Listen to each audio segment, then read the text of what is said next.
It's summer now, and with the heat, lots of people are heading to the beach, the pool, or even rivers to cool off. But have you ever wondered, maybe you're not the only one in the water? I know a Taoist priest. He told me water carries yin energy.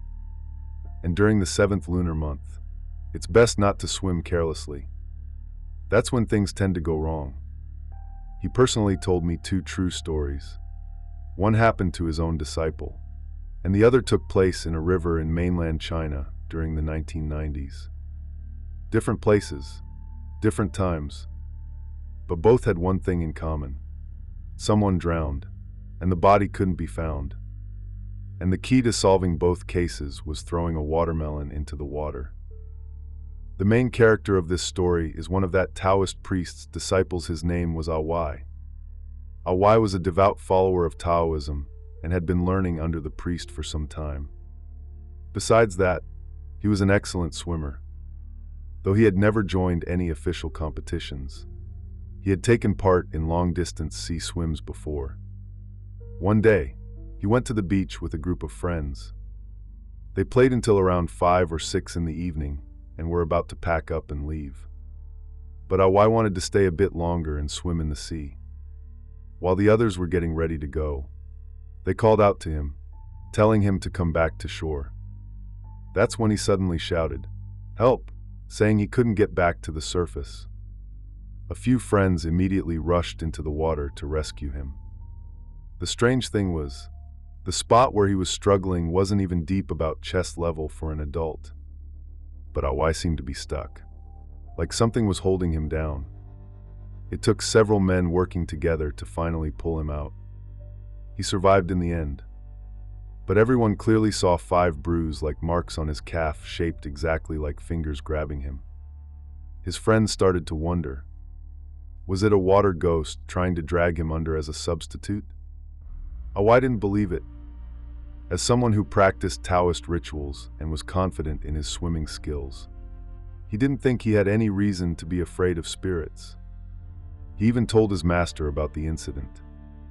The priest said, "Even if you know how to perform rituals, you shouldn't provoke the spirit world. These things are not to be taken lightly."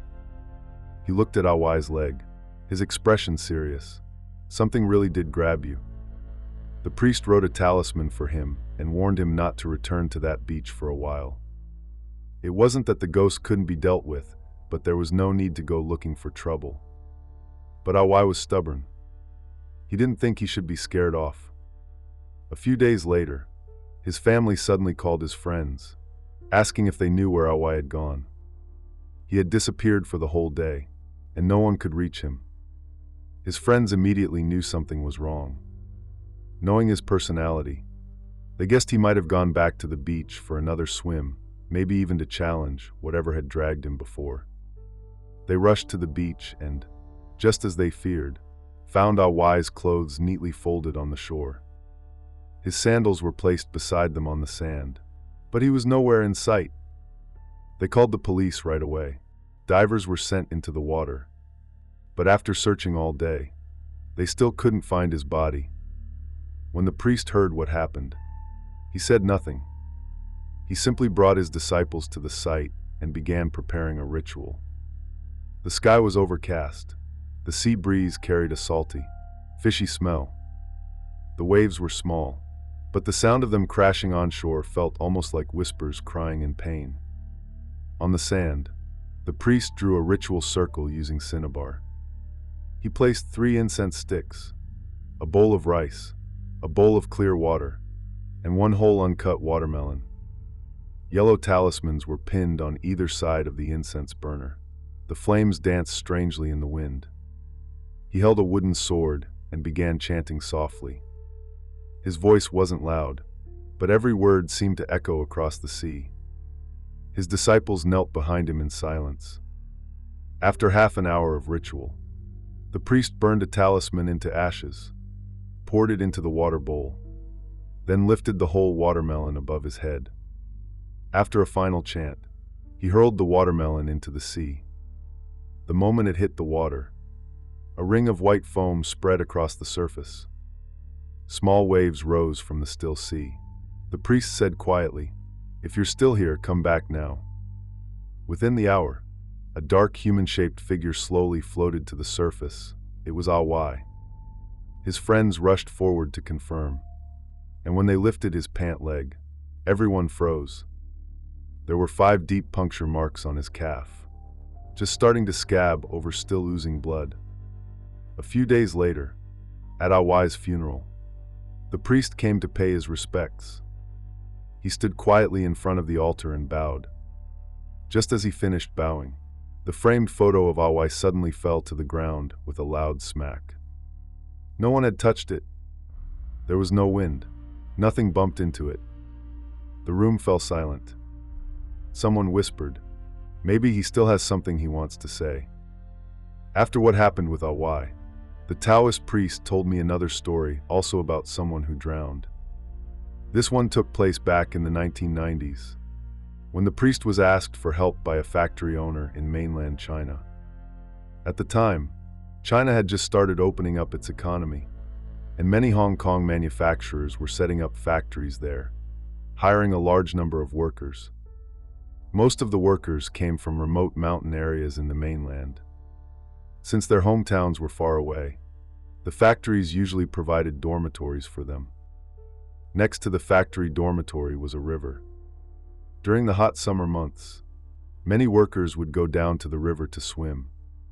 One year, right during the 7th lunar month, the Ghost Festival, 2 workers went for a swim in that river, and something went terribly wrong. According to other workers, a sudden whirlpool formed in the middle of the river and pulled both of them in. The others on shore started shouting and trying to help. After a struggle, they managed to rescue one of them, but the other never resurfaced. The worker who got sucked under by the whirlpool never came back up. The factory owner immediately called the police, but the area had no marine police, no divers, and very limited resources. No one could go into the water to search properly. Even though the authorities searched along the river for several days, there was no sign of the body. It never floated back up. For the factory owner, it was a nightmare. One of his workers had died, and the body couldn't be recovered. He not only had to answer to the worker's family, but also face legal and corporate responsibilities. Desperate, he looked for alternative help, and that's when he found the Taoist priest I knew. He asked if there was anything that could be done through Taoist rituals. The priest agreed to help and brought along his ceremonial tools and a whole watermelon. Apart from the factory owner, none of the other workers had any idea what the watermelon was for. They thought it was just something to eat after the ritual. As soon as the priest arrived at the river, he began the ceremony, chanting, setting up the ritual layout, and burning talismans. Once the ritual was complete, he took the whole uncut watermelon and tossed it into the river. But he didn't leave right away. Instead, he told the factory owner they still had to go to the deceased worker's dorm room and perform one more ritual. He said, once that was done, the body would rise to the surface. And that's exactly what happened. Shortly after the second ritual was completed, the worker's body floated up in the river, just like the priest said it would. By the time the police and factory finished confirming the body and completing all the necessary procedures, it was already late at night. The priest decided not to return to Hong Kong that evening and asked the factory owner if he could stay in one of the dorm rooms until morning. That night, something strange happened. The priest said that when he tried to go to sleep, he turned off the lights, but they turned back on by themselves. The television suddenly switched on. He turned everything off again, but as soon as he dozed off, all the electronics turned on by themselves once more. He knew he was being disturbed by spirits. Instead of performing another ritual, he simply spoke softly into the room. "I'm just staying here for one night. Don't bother me. I'll leave in the morning. If you keep disturbing me, I'll do a ritual and send you all away. But if you respect me, I'll respect you too. Just let me sleep." After that, the strange occurrences stopped. The priest later said that the river had likely claimed many lives over the years. Countless restless souls were still wandering nearby, which was why there were so many unexplained things happening there. And so, when the 7th lunar month arrives, the ghost festival season, many of those lost souls begin drifting through the river, searching for someone to take their place. And that's how the two stories came to an end. Hong Kong is a coastal city, and many people's lives revolve around water. Over the years, countless stories have emerged about strange happenings in the sea. Especially when someone drowns and their body can't be found for a long time, locals often turn to one traditional method: throwing a watermelon into the water to bring the body back. As for why a watermelon, there are several theories. Some say that in Cantonese, the word for watermelon sounds similar to died. Others point out that it also resembles the Minnan phrase for no ghost, as if telling the spirit, "You've passed away, it's time to come back up, so we can find you and give you a proper burial." Another explanation is that in Mandarin, the pronunciation of watermelon, which sounds like suck the ghost, symbolizing the act of drawing away the spirit that's clinging to the body, helping the deceased to break free.